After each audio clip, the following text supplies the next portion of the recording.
ጤና ይስጥልኝ ክቡራን ተመልካቾቻችን ከኢሳት ነጻ የህዝብ ሚዲያ የሳቱን አጫጭር ዜናዎቻችንን ይዘንላችሁ ቀርበናል ከዜናዎቹ ጋር ትግስት ተስፋዬ ነኝ አብራችሁን ሁኑ ዜናዎቻችንን ከኦዲዮ ላይክ ሼር ሰብስክራይብ እንድታደርጉልን እንጠይቃለን ወደ ቀዳሚ መረጃ አልፋለሁ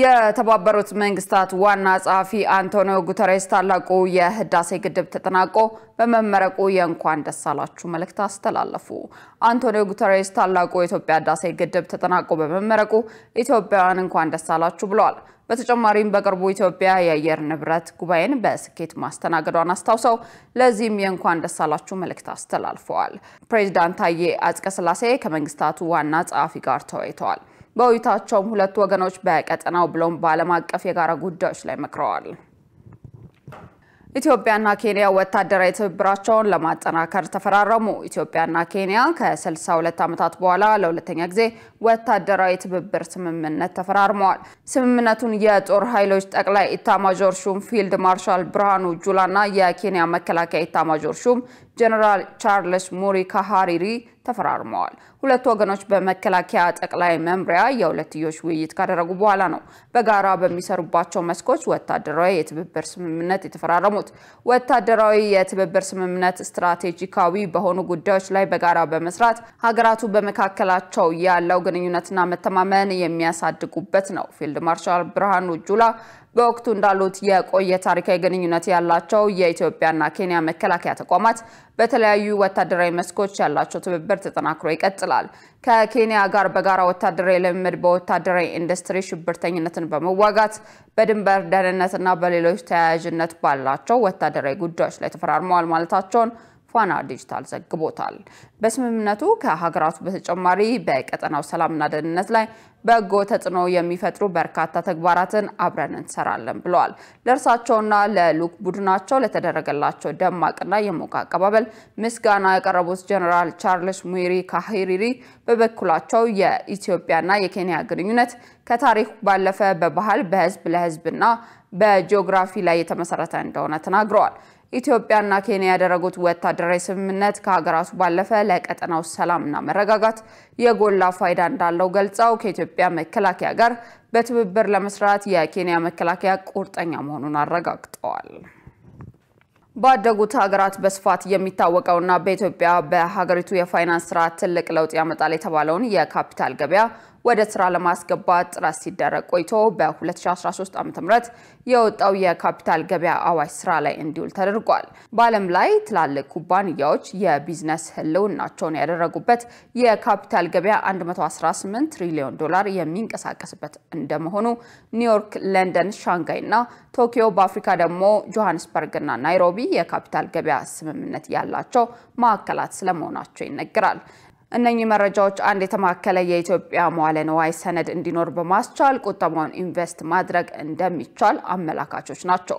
ባንኮች በችግር ውስጥ በሚገቡበት ወቅት ለመንግስትና ለግሉ ዘርፍ ብቸኛ የፋይናንስ ምንጭ እንደሚሆኑ የታመነበት ይህ የአክሲዮን ገበያ ገንዘብ ያላቸው ባለሀብቶች ከሚፈልጉት ኢንቨስትመንት አማራጭ ጋር ለማገናኘት ከፍተኛ አስተዋጽኦ እንደሚኖረው ተናግረዋል አሁን ላይ ታዲያ የኢትዮጵያ ካፒታል ገበያ ቁጠባና ኢንቨስትመንትን በማበረታታት የኢኮኖሚ እድገት ማጠናከር ያስችላል ተብሏል እንዴት በምሽቱ የአንድ ሰዓት ዜና ወጃችን በዝርዝር እንመለስበታለን ይጠብቁን አሁን የበጎ አድራጎት ተግባራት በየአካባቢው ባህል የሆኑ ነው በርግጥም ለወገን ደራሽ ወገን ነው በተግባር እየተገለጠ ነው የአቅመ ደካማ ዜጎችን ቤት ማደስ ማድ ማጋራትና ሌሎች መሰል ተግባራት እየተከናወኑ ነው ይህን ማድረግ በተቻለ ቁጥር ለሌሎች መኖር ለሌሎች ማሰብና መርዳት ወደ ባህልነት ይቀየራል በሀገር ውስጥም ቢሆን በውጭ እርዳታና ድጋፍ ችግሮችን እየፈታ የለም በራሱ አቅምና ጥረት ሲሆን ውጤቱ ያማረ በሰዎች መካከል የሚኖረው ግንኙነት ቀና ይሆናል በጎነት ጥሩ ማድረግ ጥሩ ልምምድ በመሆኑ ህፃናት ከልጅነት እድሜ አንስተው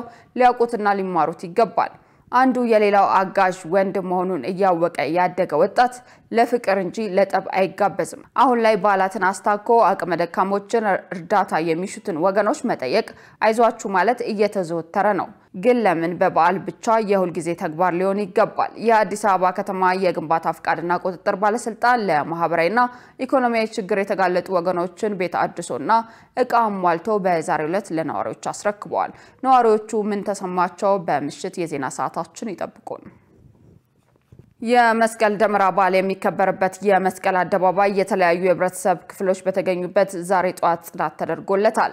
የአዲስ አበባ ከተማ ስራ አስኪያጅ ኢንጂነር ወንድሙ ሴታ በዚህ ወቅት የመስቀል ደመራ በዓል ከኢትዮጵያ አልፎ የዓለም ቅርስ የሆነና የአብሮነት በዓል ነው ብለዋል። በመሆኑም ሀብትነቱን ከእምነት ተከታዮች ባሻገር የመላው ኢትዮጵያውያን እንደሆነ ነው የገለጹት።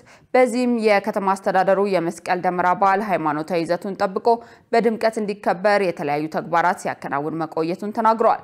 የዛሬው የጽዳት መርሃ ግብር የዚሁ አካል መሆኑን ጠቁመዋል። አሁን ላይ በዓሉ በድምቀት እንዲከበር ዝግጅት መጠናቀቁን ገልጿል። በመርሃ ግብሩ ላይ በምክትል ከንቲባ ማዕረግ የአዲስ አበባ ከተማ ዋና ስራ አስኪያጅ ኢንጂነር ወንድሙ ሴታን ጨምሮ የከተማ አስተዳደሩ ከፍተኛ የስራ ኃላፊዎች፣ የሃይማኖት አባቶች፣ የተለያዩ እምነት ተከታይ ወጣቶችና የጽዳት ሰራተኞች ተገኝተዋል። ክቡራን ተመልካቾቻችን ኢሳት አጫጭር አሁንም እንደቀጠለ ነው። በቀጣይነት ወደ ውጭ ዘገባዎች አመራለሁ። የሶማሊያው ፕሬዝዳንት ሐሰን ሼክ መሐመድ ከአልቃይዳ ጋር ግንኙነት ያለው አከራካሪ የአልሸባብ ቡድን ቀዳሚ ኢላማ አድርጎኛል አሉ። ፕሬዝዳንቱ እንዳሉት ይህ ጦረኛ ቡድን ባለፉት 2 ዓመታት ራሳቸውን ለመግደል 5 ጊዜ ሙከራ አድርጎ ነበር። በቅርቡ ደግሞ በማርች ወር ተመሳሳይ ሙከራ ያደረገ ቢሆንም አሁን ላይ ቡድኑ እየተዳከመ እንደሆነ ፕሬዝዳንቱ ገልጸዋል። ፕሬዝዳንት ሐሰን ሼክ መሐመድ በሶማሊያ የሰላም ማስከበር ሂደት ላይ የግብጽና ኢትዮጵያ ሰላም አስከባሪ ኃይሎች በእርስ በርስ ይጋጫሉ የሚል ስጋት ጨርሶ እንደሌላቸው ተናግረዋል። አክለውም ሀገራቸው በቀጠናው ለሚፈጠረው አለመግባባት የጸብ አውድማ አትሆንም ነው ያሉት።